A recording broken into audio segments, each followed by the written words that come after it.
Salam sejahtera, terima kasih karena bersama dengan saya di Nazilin Unity Channel. Sekali lagi, Anwar Ibrahim berjaya mengalahkan Mahathir Muhyiddin dan Ismail Sabri. Kali ini, apabila kadar inflasi terus catat penurunan. Siapa kata Anwar Ibrahim tak baik ke Perdana Menteri?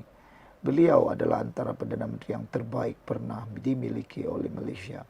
Di saat negara-negara lain dalam konflik perang, di saat negara-negara lain bergelut untuk bangkit, bergelut untuk memajukan negara mereka, Anwar pula memimpin negara ini ke arah yang lebih baik, lebih tinggi berbanding serantau.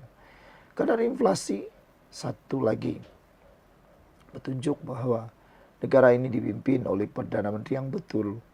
Negara ini dipimpin oleh kuasa yang betul dan pada laluan yang terbaik untuk menjadi gas sekali lagi. Inflasi keseluruhan pada suku pertama 2025, Malaysia menurun kepada 1,5% berbanding 1,8% pada suku keempat 2024. Menurut Gubernur Bank Negara Malaysia, Datuk Seri Abdul Rashid Ghafur, penurunan itu sebahagian besarnya disebabkan oleh kadar inflasi utility yang lebih rendah pada 3,0% berbanding 18,1% pada suku sebelumnya. Beliau berkata, situasi itu susulan luputnya kesan daripada pelarasan tarif air terdahulu dan caj elektrik yang lebih tinggi bagi isi rumah dengan penggunaan yang tinggi pada suku pertama tahun 2024. Walau bagaimanapun, inflasi teras meningkat sedikit kepada 1,9% berbanding 1,7% pada suku keempat 2024, katanya lagi. Lonjakan ini didorong terutamanya oleh inflasi sewa yang meningkat kepada 2,1%.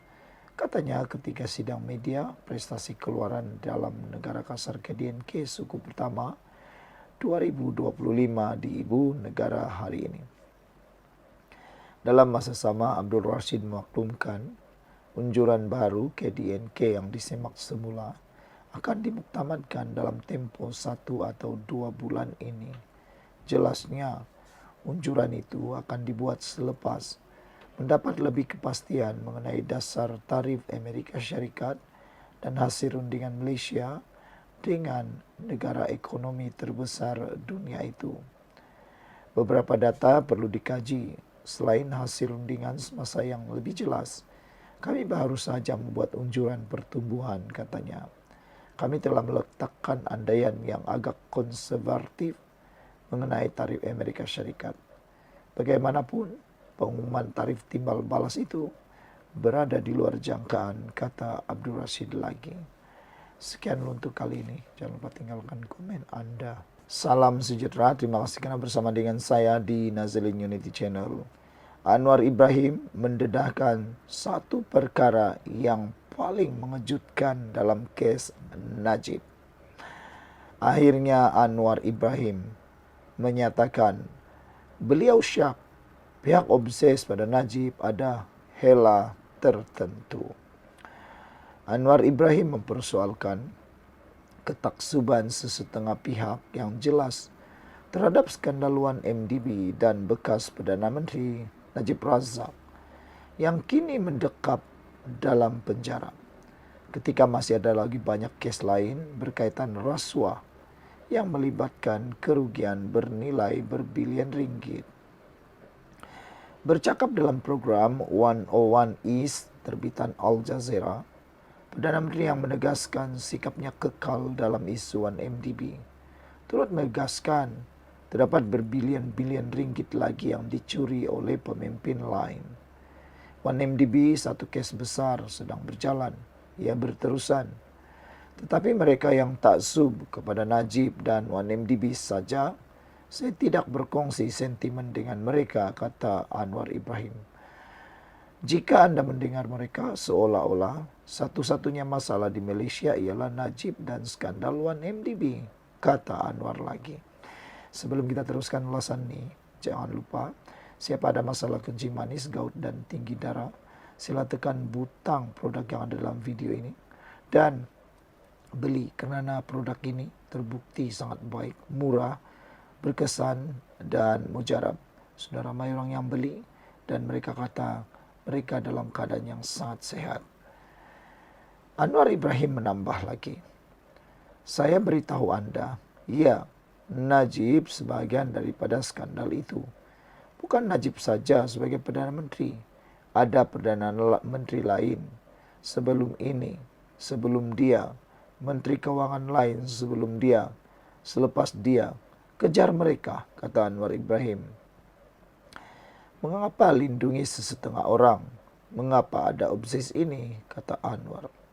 Wartawan yang menjadi host program itu, Mary Ann Jolie, kemudian mencela bahawa skandal 1MDB adalah salah satu kleptokrasi terbesar yang diketahui dunia setakat ini. Anwar bagaimanapun dengan pantas menambah, daripada apa yang Anda tahu, Mary? Soalnya, proses sewajarnya sedang berjalan. Tambah Anwar yang juga Menteri Kewangan, ketika ini dia menjadi Perdana Menteri, justru tahu lebih banyak, lebih lagi maklumat berkaitan skandal negara. Dan ya, saya katakan 1MDB adalah skandal kewangan yang sangat besar, tetapi terdapat ada berbilion lain yang dicuri yang mesti diselesaikan, katanya. Dalam program yang bersiaran selama 25 menit itu, Anwar sekali lagi mempertahankan tindakannya menyerahkan permohonan pengampunan Najib kepada Lembaga Pengampunan Wilayah Persekutuan sambil menegaskan bahawa dia tetap akan berdepan kritikan walau apapun mengambil tindakan sebaliknya. Tanpa mengira pendapat umum, kata Anwar, dia hanya mempertahankan hak perlembagaan seorang banduan dengan bertindak sebegitu. Anda akan dikecam jika melakukannya. Anda tetap dikecam jika tidak berbuat begitu. Akhirnya Anda hanya melakukan perkara yang betul, katanya. Tambah Anwar, dia pernah mengalami pemenjaraan selama bertahun-tahun, sama ada di bawah kerajaan Mahathir atau Najib. Namun, kata ahli Parlimen Tambun itu, ia perlu dilihat lebih daripada sekadar itu kerana ia adalah suatu penyakit. Isunya ialah, maafkan saya, mengapakah obses terhadap lelaki yang berada dalam penjara ini? Demi Tuhan, dia berada dalam penjara dan mereka yang merompak berbilion-bilion masih bebas, kata Anwar. Mengapa obses terhadap Najib, sedangkan Anda mempunyai banyak kes lain lagi, kata Anwar. Adakah kita telah menghentikan pendakwaan? Tidak. Adakah kes itu berhenti? Tidak. Adakah kes itu sedang berjalan? Ya. Okey, teruskan, kata Anwar. Bagaimana dengan yang lain? Kata Anwar lagi. Menjerang akhir temu bual, Anwar juga membidas pengkritiknya, terutama yang disifatkannya sebagai suara kononnya progresif. Tetapi taksub kepada kes Najib dengan menegaskan bahawa proses yang sewajarnya sedang dijalankan. Saya fikir ia adalah hela, terang-terangan dan jahat oleh beberapa penyangak yang terus menonjolkan nasib Najib berulang kali supaya kes mereka diabaikan, kata Anwar lagi. Beberapa komen daripada netizen berkait isu ini mengatakan bahawa naratif dalam media tentang undang-undang bersifat mementingkan diri sendiri berdasarkan cerita yang dimulakan di tengah-tengah separuh kebenaran, dusta besar, dan menganggapnya sebagai gospel truth. Kita hanya dapat melihat gambaran sebenar jika kita meneliti keseluruhan cerita untuk connecting the dots, katanya. Perkara-perkara penting tidak disentuh dalam naratif tersebut. Perniagaan undang-undang Inggris adalah untuk kepentingan dirinya sendiri. Peguam secara umumnya adalah penipu. Mereka menipu klien dan mengaut keuntungan. Mereka mungkin menjual klien dan berpura-pura tidak tahu apabila pihak lawan merasuah mahkamah. Terdapat alasan untuk membalikkan sistem artikelship dan mentor dalam undang-undang. Kata penulis ini, pendidikan undang-undang memerlukan reformasi. Ijazah LLB tidak memberikan kemahiran untuk praktis undang-undang dan kemahiran bilik mahkamah. Ia hanya boleh digunakan untuk mengajar undang-undang, perlembagaan dan jurisprudensi.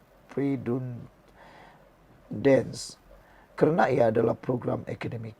CLP yang bersifat diskriminasi hanyalah latihan menghafal kes undang-undang yang tidak perlu. Kecerdasan buatan AI boleh melakukan lebih baik, kata CLP. Sekolah-sekolah undang-undang mempersoalkan bagaimana peguam memperoleh kemahiran. Ia agak mistik.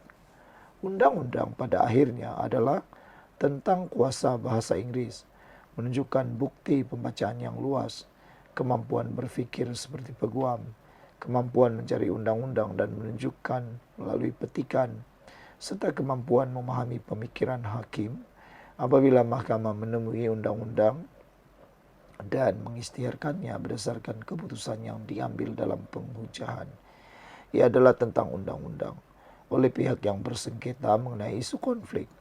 Mahkamah tidak sepatutnya memakai blinker kuda-kuda dan membuat keputusan secara sempit, katanya. Ia harus menggunakan pakai tafsiran yang luas dan mempertahankan prinsip rules of law, asas pelembagaan. Pihak yang kalah berhak tahu mengapa mereka kalah. Ini memudahkan rayuan. Terdapat penekanan yang besar pada semangat undang-undang dalam rules of law, asas perlembagaan apabila dibaca bersama surat undang-undang. Penekanan yang lebih besar pada semangat undang-undang mengatasi surat undang-undang apabila kedua-duanya dibaca bersama di bawah rules of law. Surat undang-undang dengan sendirinya bukanlah undang-undang. Ia tanpa demokrasi, tanpa persetujuan rakyat untuk legitimasi, katanya lagi. Sekian untuk kali ini. Jangan lupa tinggalkan komen Anda. Sila tekan butang subscribe dan kita jumpa lagi. Bye-bye.